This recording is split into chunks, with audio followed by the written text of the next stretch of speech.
Alright, let's pull this team up real quick. It's way down here somewhere.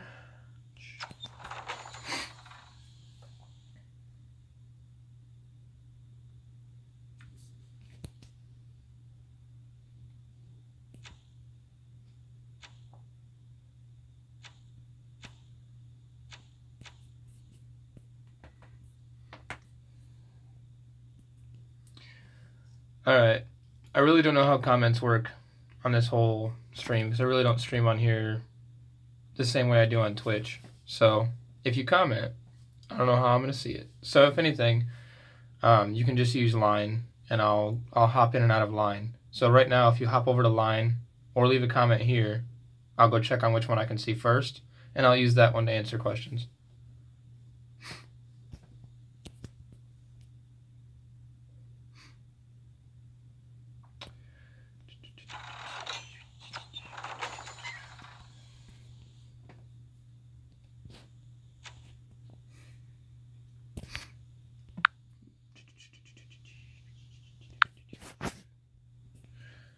All right. Yeah, leave a comment in line real quick and we'll see which one comes up first. Or just leave a comment in line and we'll see how long it takes to get there, because unfortunately, unlike Twitch, I can't really change how long the stream is, the little delay. Like, I'll say something and you might hear it 30 seconds later or see it 30 seconds later. Oh, okay. So, cool. So I can see your YouTube comments. That's better. That's definitely way better. Much easier.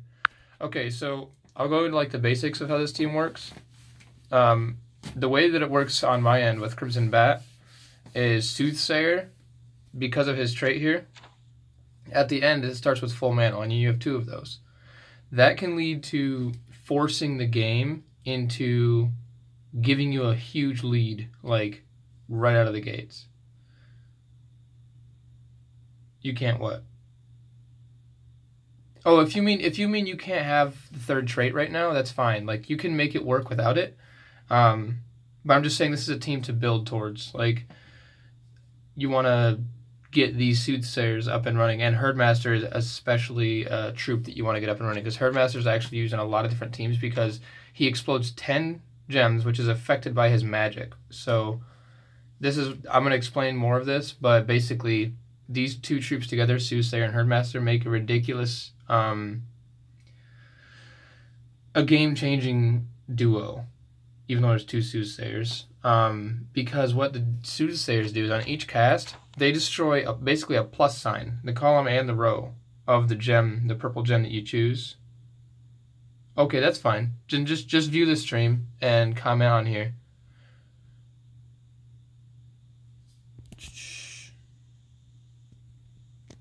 Okay, so yeah, I'm not saying you have to have all these traits right now, but as soon as you can get them, you want to try to build these up, because this literally took me from like level 90 all the way to where I am now. I just now stopped using Soothsayer and Herdmaster, like maybe a week and a half ago.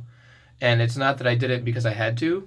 I did it because I need to start generating a lot of souls for Guild Wars so that I can level up some weird troops that I usually don't use, to make single color teams. To see really the only reason I stopped using these guys. They're still amazing and I can still bring them into a lot of battles and win a lot of battles with them.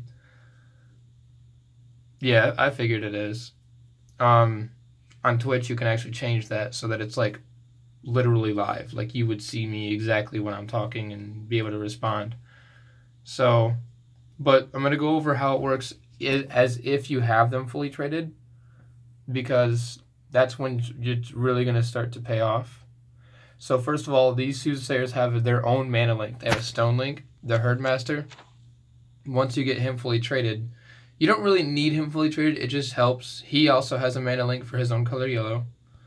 And the white has a mana link on his very first one. So now crafting his traits actually is pretty good too, because if you look, Life Drain, very helpful for when a troop dies, gives you 4 more health. Undying is cool, but I don't go too much into defensive traits unless they're actual, like, skull reduction on Gorgotha and stuff like that. But the reason that you want to put him in this last spot here is that he's going to be your damage dealer. The Soothsayer, Herdmaster, and Soothsayer are your mana generation troops. Every team wants damage dealers, mana generation, and you can do like conversion for mana and like some sort of a defensive type. Now this team lacks a defensive type, so if you run into a heavy skull using team, you do have a difficult time. That's why Crimson Bat is so strong in this position, because he heals 16 health every time he casts his spell. And he deals damage to the entire enemy team, and it's true damage. So it's very helpful. But right here, this is also true damage because you're stealing 10 life. Now, you may not be hitting the entire team, but it's a start. Stealing 10 life, that's obviously giving you 10 life. He only requires 10 mana. And he actually gives you souls. So it's really good for when you're just starting out to have soul generation as well. So basically, I'm going to go ahead and use this team. I haven't leveled up to white at all, matter of fact, here. Just because I'm probably going to get swatted if I don't level him up. We'll go ahead and put him up for the sake of this. I'm going to go ahead and upgrade his second trait. We'll see how he does with the gain 4 life when an enemy dies. Life drain. But basically, well, that's the thing. You want to have him in 4th only because now with Crimson Bat, like I said, he heals 16 health for each time he casts a spell. And if you do it right and you get the good cascades, you can constantly cast his spell. You'll explode the whole board, changing all the mana on the board. And if you get an extra turn out of that, you can use your Soothsayers. If your Herdmaster isn't already back up again, you can use your Soothsayers to drop more extra turns or to get that last bit of mana that you need. And I'm gonna show you right here what I mean by that. Because you want a character in the last slot that can sustain itself, yes, because it can get hit. Now, having him in the last slot, yes, he can get hit, but he can also sustain himself. If you get hit right out of the gates, it's going to be a rough time. It's going to be hard to win a game with just Soothsayers and a Herdmaster. You are just going to have to skull it to death. And now, I've done it many times. It's not fun. It makes the game take quite a while, but you can actually pull a win out of it. So, like I said, this team, once you get it going, once you level it up, have all its traits, especially once you put Crimson Bat in there, it'll get much more realistic and much faster. But the white isn't too bad. Like, just for starting out, this might actually help you destroy teams at your level. And if it doesn't, you just need to do your best to use those keys and pay attention for when Crimson Bat drops. Because, let me pull him up real quick. Crimson Bat, I don't even think I've had him traded practically this whole time. So he's awesome because for a low level, you're not going to have many trait stones. Yeah, I've traded his very first trait and that's it. And that actually has won me a couple of games because I've been at points where he is my only troop left, and that deal double skull damage versus a divine has slaughtered the enemy team because they had like a team with 2 divines on it, and that divine's been healing itself all game, so it has 50, 60, 70 health. But because it deals double damage, this character is doing 50 damage to it, you know.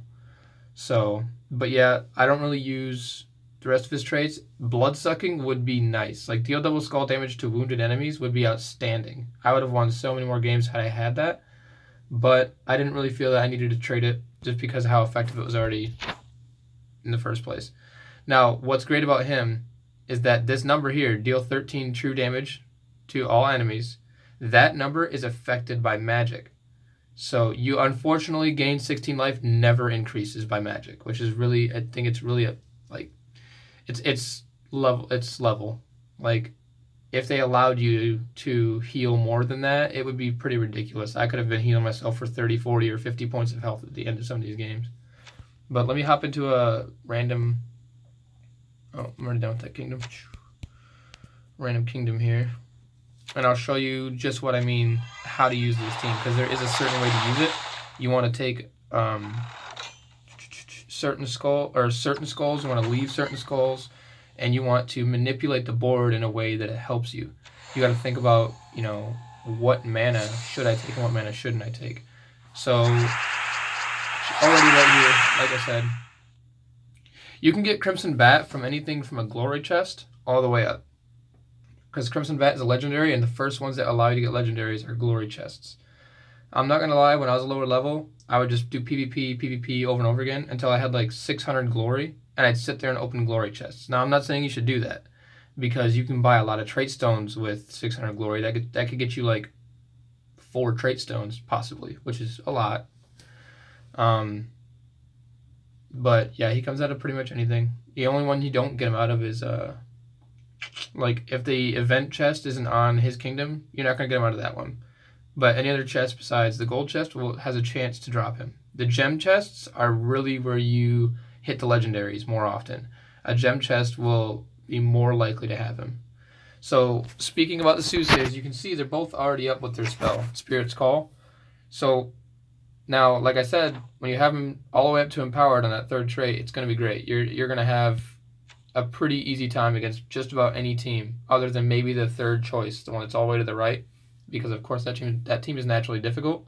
I have actually beaten teams that have 10,000 score where I've had 6,000 with my Crimson Bat in the slot. It gets ridiculous sometimes, as long as things go your way. So first of all, the first thing you want to focus on, like I said, is getting the Herdmaster up. So we're going to take this extra turn, obviously. Now you see how these skulls are lined up, and you're like, you get 2,400 glory.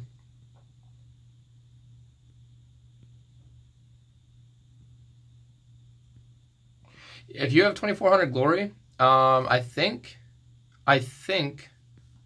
it's either yellow, red, or red, blue. It's Storm. Arcane Storm is coming up next week. So definitely save that glory. I would not spend that glory. Because it might be getting you a lot of arcane trait stones that you really need. So I would not say spend it all on glory chests. If you want to chance it, it's totally up to you. I wouldn't spend all of it though, because it can get you a lot. So like I was saying, with these skulls, when you have the option to take skulls, you want to weigh if it's worth it, because really most of your damage is going to come from here. At a low level, your soothsayers aren't going to have that much attack. So what you can do is say, I'd rather have the mana than the skulls. And what you want to look for are the purple gems, because this move, Spirit's Call, says choose a purple gem. You can't just choose whatever gem, unfortunately. That'd be outstanding. But you're going to choose a purple gem, and in a plus sign around that purple gem, everything's going to go away, the column and the row. So, for instance, I have this purple gem on the bottom left. I'm sorry, I can't really point to it. I think I can. This one right here that I'm tapping on. That purple gem, if I take that purple gem with Spirit's Call, it will drop these red gems over here and will give me a red match, which would give my damage dealer a little bit of mana, and at the same time take out this row. Now it'll drop the skulls in a way that the skulls will still be set up for him to take against me.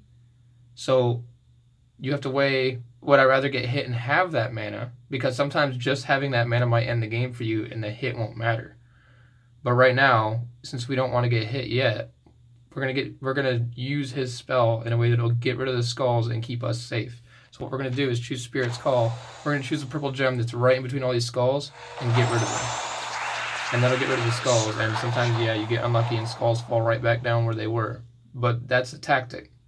You saw how using that one time got my Herdmaster up from 5 all the way to full, and got my white all the way up. So, because it destroys all those and uses that mana to fill your allies. Not only that, if you look at the magic now of all my characters, it's turned green, meaning I have additional.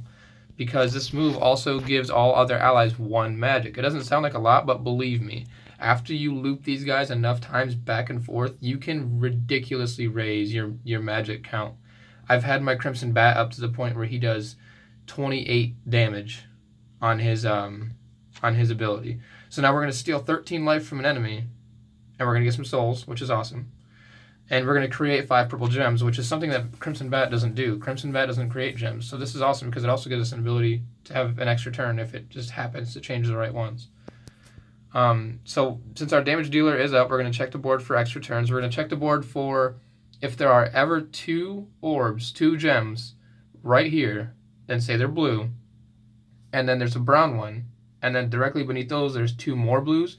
You want to look for a purple gem on the same line as that brown gem. Because if you get rid of that gem with Spirit's Call, it'll fall and give you an extra turn. I hope I can show you at some point so you can see what I'm talking about. But you want to check the board, see if there's any way you can manipulate the board for an extra turn. If there's not, go ahead and use your ability on whatever enemy you want to get rid of first. That'll give you health, quite a bit of it actually, depending on what level you are.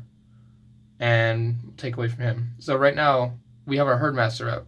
He's going to explode 11 random yellow gems, which means all of them, because there's only 9, as you can see on the screen. If you're going to explode all those, it's probably going to fill everything right back up. Look at that. The entire team's already back up. So once again, you're going to check the board, see if there's any way you can get an extra turn. I'm not really seeing one right now, so we're going to go ahead and use the white again, because he can't take skulls, and we're going to get rid of this Merline. So there's already one down.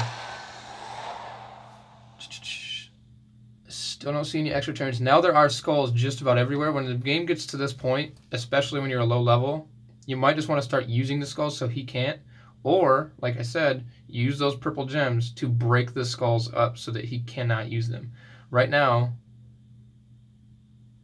yeah, exactly. That's good that you understand then. So, right now, if I get rid of this purple gem here, I'll get rid of some of these skulls. Exactly. Yeah, okay, good. I'm glad you understand that one because I really couldn't show you that right now. If I get rid of this purple gem right now, let's go ahead and take this extra turn. Then I would break up these skulls that are... So if I take this one, well, I'll break up these skulls here. He won't have the ability to use skulls. So I'll be safe and he'll just collect mana. Sometimes you want to take those skulls, sometimes you don't. For now, we're going to go ahead and use Herdmaster again, though. Because it's pretty much going to break up the entire board every time. So we have our damage dealer up once again. We're going to search for extra turns. If we don't see any, we're going to go ahead and cast a move. Same thing. Find out what he's going to do. Destroy, give 3 life to a random ally boosted by yellow gems destroyed. Now here's the wonderful thing. They use yellow gems to increase their damage by 3. Double the effect if the ally uses blue mana. So even though this will explode it and most likely make more yellow fall, if they are creating many yellow gems, or any gem really, any gem color, if you have a character that feeds off of however many of a color of gem are on the board, you can ruin their entire setup just by exploding the whole board and resetting. Because generally, say it's like Infernus or an Infernal King, can't remember his name right now. Any character that bases their ability power or damage off of how many of a color of a gem are on the board, you can mess all that up by exploding the board and making it more even throughout the colors. And see, as you explode things, as things fall, you can line up extra skulls, you can line up the cascades might lead to skulls, everything. So this team, I didn't even have to think about that game. And my white has 66 health at this point, which for my level is you know, not bad. And the same goes for at your level. You're going to have maybe 20, 30, 40, 50 health, depending on how long your game goes. Hopefully not that long, because if you start going too long, and it's going to get more and more difficult. I'm kind of hoping I can find a good situation to show you. So, same thing right here. Now they only have 4 and 3 attack. So if an enemy, you always want to check the attack of the enemies. Make sure if they have very, very small amounts of attack. Now, of course, these are just NPCs that are really low level. But if you're looking at a player and they have an extremely low amount of attack, give them the skulls. If it's going to take them 12 skull matches to kill you, at that point, I kind of just give them the skulls and say, I'd rather them get the skulls and not the mana, because their ability might hurt me more than the skulls. So, but for the sake of this, I really don't care what they get, because I already know that. So, like I was saying about the magic, if the game goes for long enough, and we'll keep doing this just over and over again, I don't really care what they do over there, you can get a pretty ridiculous amount of magic going on.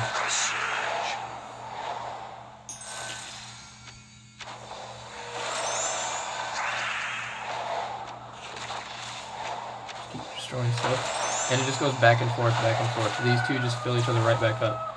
Now you see how my second Soothsayer here is at 4 out of 9 mana. So if your damage dealer is like 13 out of 15 or 9 out of 10 for mana, always look for a purple gem, of course, that has the color you need to fill his mana. That's another key point to these teams, so that you can get his mana to where it needs to be, and also increase his magic.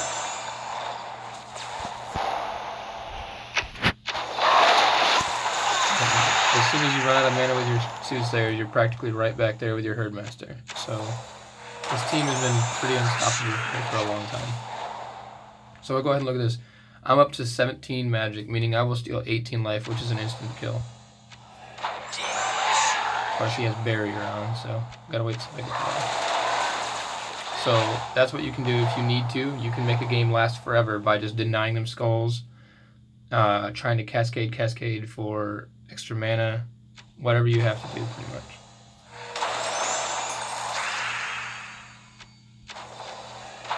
Then you can just deal so much damage that it really doesn't matter what they do. You're going to be instant killing their character. But once you can find Crimson Bat, he is a good choice. Now that I'm noticing White, however, White is actually a very good choice as well, because he heals for quite a bit more now than Crimson Bat does, and it gives you souls, which is great for leveling.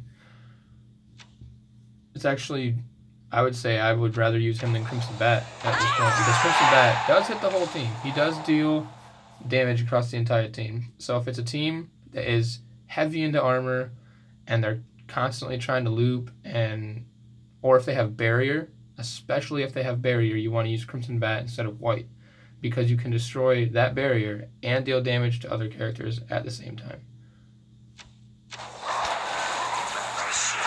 I've been kind of waiting for these gems to line up so I can show you some of the extra turn tricks or skull tricks, but none of them really are. I think you understand what I'm saying. Another thing that's great about this team, you notice how he does have barrier on now that he's used his ability. Well, that's another thing that Herdmaster kind of messes up for them. If they're putting barrier on their first ally, you just explode the board, and there goes their barrier, and you're getting mana, so it's not really wasting the turn. Same thing with the Soothsayer. You can get rid of his barrier and get mana at the same time. So this team would actually work really well for you. It's all... I think the highest one in there is Herdmaster. The rest of them are like rares or... no, I think actually the other two are rares. White and... Yeah, White and Herdmaster are... Or not Herdmaster. White and Soothsayer are rares, and Herdmaster is an ultra rare. So, the fact that you already have Herdmaster is great. And I think I saw you had like 4 Soothsayers, so you have enough to use 2. So I would certainly try to use that team. Alright. I'm going to hop out of here now. If you have any other questions, just post them in line, and I'll be on there.